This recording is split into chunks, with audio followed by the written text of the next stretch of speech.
Today we're going to be talking about K-9, one of the Doctor's companions.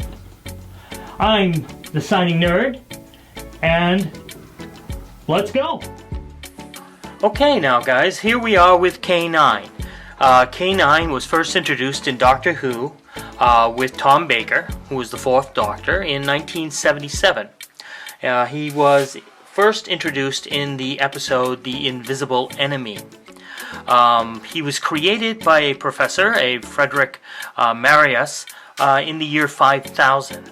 Now, the reason why he was created was because the professor wasn't allowed to bring his own dog. I guess he was a dog lover. And so he decided to create one of his own. By the end of the episodes, K-9 went with the Doctor. Now, K-9 had 3 different spin-offs for shows. One was K-9 and Company, which didn't last long. I think it only lasted for like an episode, and that was about it. Then he was a companion with Sarah Jane's Adventures, and that went on, I believe, for like 3 or 4 seasons. And then his own little show, just simply called K-9, which I think was more geared towards children.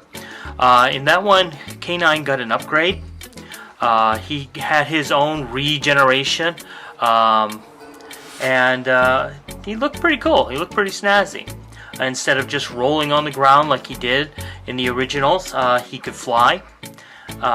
He was more streamlined. But basically, that's the history of K-9. Now, there were 4 different innovations of K-9 in the series, and 3 of which left with different companions. The first one left with Leela, and then the next one left with Romana, and finally one stayed with Sarah Jane. Okay, so let's get into the aesthetics of K-9. As you can see, K-9 is mostly in silver, or a darker gray, with a silver antenna and a silver tail. He also has a small yellow collar underneath. If you can see it there, it's yellow. Actually, it's yellow and brown, so he has a little collar. Actually, now that I see it, it almost looks like he has his own Doctor Who scarf. You know how Tom Baker had that long scarf with the multitude of colors? Now that I look at it a little more closely, I can see blue, brown, I see red. So, I mean, maybe he has his own version of the scarf as a collar. We also have, of course, his antenna up in this area here, which are very nice. Nicely done. A lot of nice detail there. And I absolutely love the eye. And, of course, he had that little sensor that would come out. And he has his nice little laser beam down at the bottom. So he's got a lot to his face and to his head. On the back, as you can see as I bring it closer, he's got a small control panel with multiple buttons, all different colors. And on the side, he has his little famous K-9. He is a K-9. He is a companion to the Doctor.